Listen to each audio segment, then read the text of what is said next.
NFPA 70, the National Electrical Code, mandates a minimum of 3 feet of clear working space in front of all electrical equipment.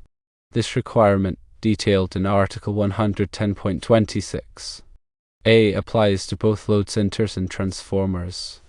Blocking access to a load center or panel board poses significant safety hazards.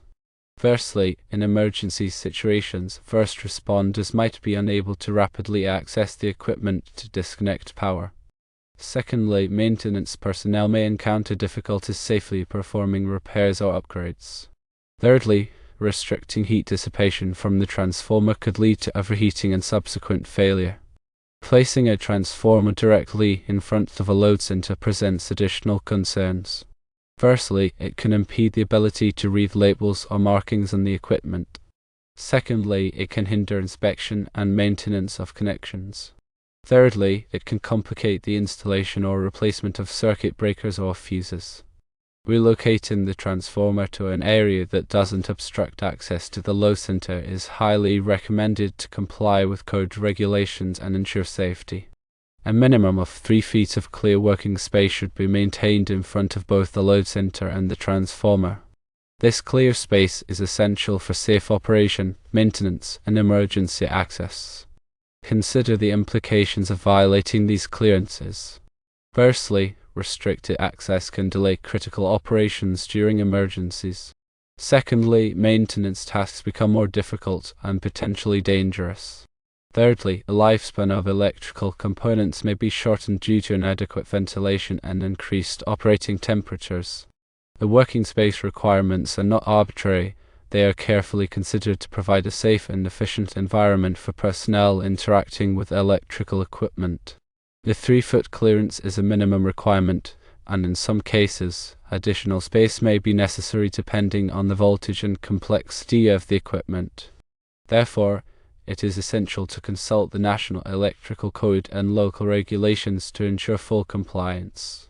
When evaluating transformer placement, consider the accessibility of all components within the load center. This includes circuit breakers, fuses, wiring connections, and grounding systems. Restricted access to any of these components can impede maintenance and create safety hazards. The location should also account for future expansion or modifications to the electrical system. Sufficient space should be available to accommodate new equipment or wiring without compromising the required working clearances. Furthermore, consider the environmental conditions in the area where the transformer and load center are located. Excessive heat, moisture, or dust can negatively impact the performance and lifespan of the equipment. Proper ventilation and protection from the elements are essential for maintaining a safe and reliable electrical system. When planning the installation, consult with qualified electrical engineers and contractors to ensure compliance with all applicable codes and standards. They can provide valuable insights and guidance on proper equipment placement, wiring methods, and grounding techniques. Regular inspections and maintenance are crucial for identifying and addressing potential safety hazards. These inspections should include a thorough examination of the working clearances around electrical equipment, as well as the condition of wiring connections, insulation, and grounding systems. Any deficiencies should be promptly corrected to prevent accidents and ensure the safe operation of the electrical system. The National Electrical Code is a comprehensive document that provides detailed requirements for the safe installation and maintenance of electrical systems. It is essential to stay updated on the latest revisions and amendments to the code to ensure compliance and maintain a safe working environment. The 3-foot clearance requirement is not limited to the front of the equipment. It also applies to the sides and rear if access is required for maintenance or operation. The depth of the working space is also dependent on the voltage of the equipment. For example, equipment operating at 150 volts to ground or less requires a minimum working space depth of 3 feet. Equipment operating at higher voltages may require a greater working space depth. The working space must be clear and unobstructed. This means that there should be no storage materials, equipment, or other obstacles in the required working space. The working space should also be well lit to allow for safe and efficient operation and maintenance.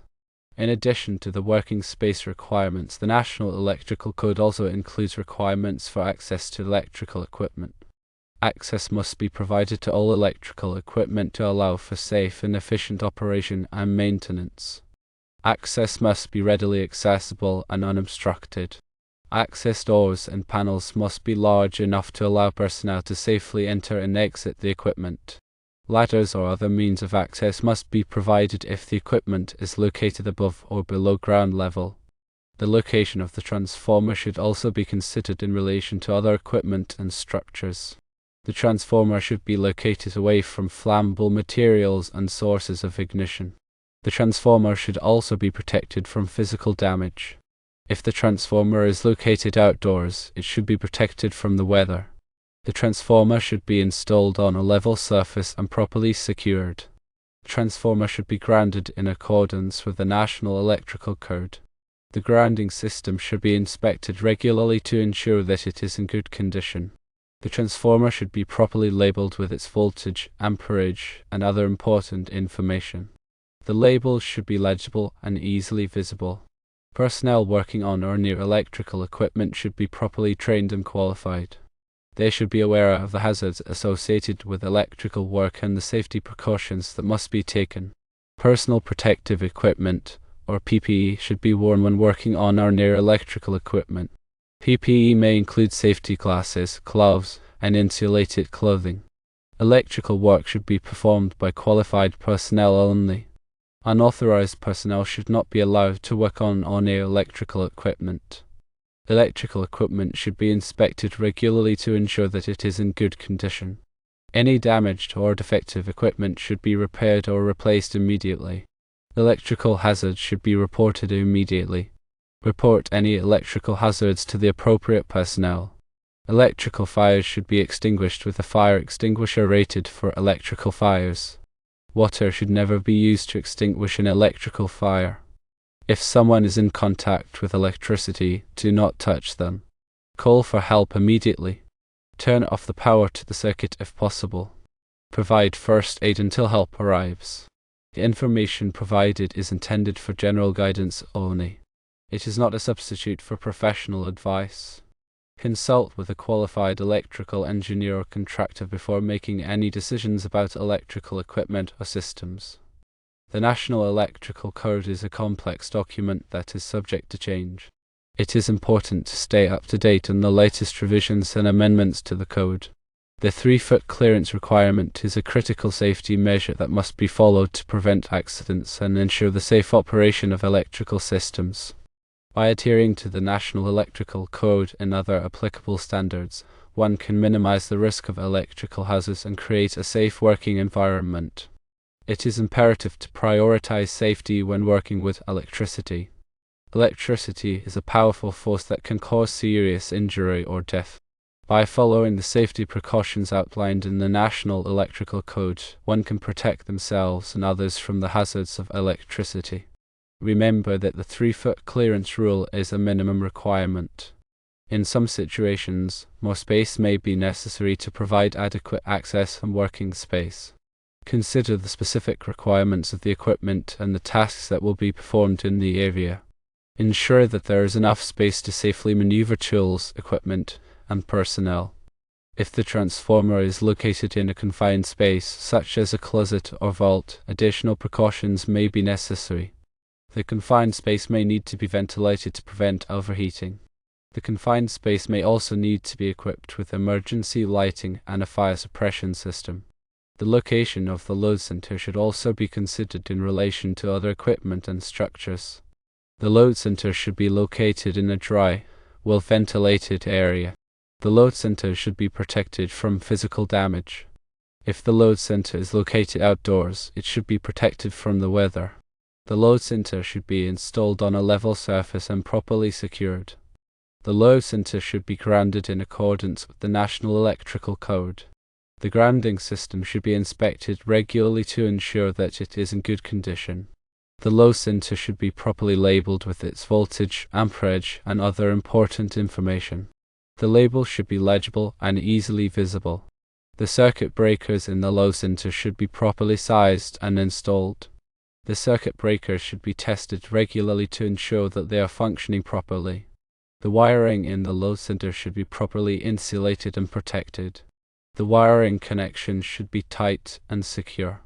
The load center should be kept clean and free of debris. Dust and dirt can accumulate in the load center and cause overheating. The load center should be inspected regularly for signs of damage or wear. Any damaged or worn component should be replaced immediately. The information provided is intended for general guidance only. It is not a substitute for professional advice. Consult with a qualified electrical engineer or contractor before making any decisions about electrical equipment or systems. The National Electrical Code is a complex document that is subject to change. It is important to stay up to date on the latest revisions and amendments to the code. The 3-foot clearance requirement is a critical safety measure that must be followed to prevent accidents and ensure the safe operation of electrical systems. By adhering to the National Electrical Code and other applicable standards, one can minimize the risk of electrical hazards and create a safe working environment. The working space requirements around electrical equipment are designed to provide a safe and accessible area for qualified personnel to perform maintenance, repairs, and inspections.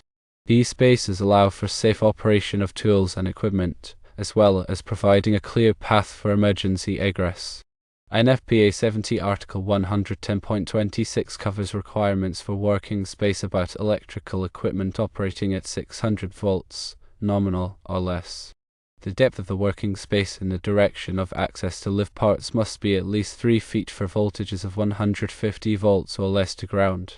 For voltages from 151 volts to 600 volts, the minimum depth is 3 feet for condition 1, 3.5 feet for condition 2, and 4 feet for condition 3.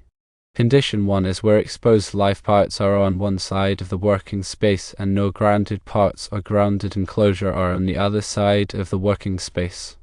Condition 2 is where exposed live parts are on one side of the working space and grounded parts or grounded enclosures are on the other side of the working space. Condition 3 is where exposed live parts are on both sides of the working space. The width of the working space must be at least 30 inches or the width of the equipment, whichever is greater. The height of the working space must be at least 6.5 feet or the height of the equipment, whichever is greater. The working space must be clear and unobstructed. There should be no storage materials, equipment, or other obstacles in the required working space. The working space should also be well lit to allow for safe and efficient operation and maintenance. Access to the working space must be readily accessible and unobstructed. Access doors and panels must be large enough to allow personnel to safely enter and exit the equipment. Ladders or other means of access must be provided if the equipment is located above or below ground level. The requirements for working space around electrical equipment are critical safety measures that must be followed to prevent accidents and ensure the safe operation of electrical systems. By adhering to these requirements, one can minimize the risk of electrical hazards and create a safe working environment. Additionally, consider the specific instructions and warnings provided by the manufacturer of the transformer and load center. These instructions often include specific recommendations for installation, operation, and maintenance which can help to ensure safe and reliable performance. Ignoring these instructions can void the warranty and potentially create a safety hazard. It is also important to consider the potential for future modifications or upgrades to the electrical system. Ensure that the location of the transformer and load center allows for future expansion without compromising safety or code compliance. Planning ahead can save time and money in the long run, and it can help to ensure that the electrical system remains safe and reliable for years to come. In addition to the National Electrical Code, there may be local codes and regulations that apply to the installation of electrical equipment. Be sure to check with the local authorities to ensure compliance with all applicable requirements. Failure to comply with local codes can result in fines or other penalties. The electrical system is a critical part of any building, and it is important to ensure that it is installed and maintained properly. By following the safety precautions and code requirements outlined in this discussion, one can minimize the risk of electrical hazards and create a safe and reliable electrical system. Remember to always consult with qualified professionals when working with electricity, and never attempt to perform electrical work unless you are properly trained and authorized. Safety should always be the top priority when working with electricity.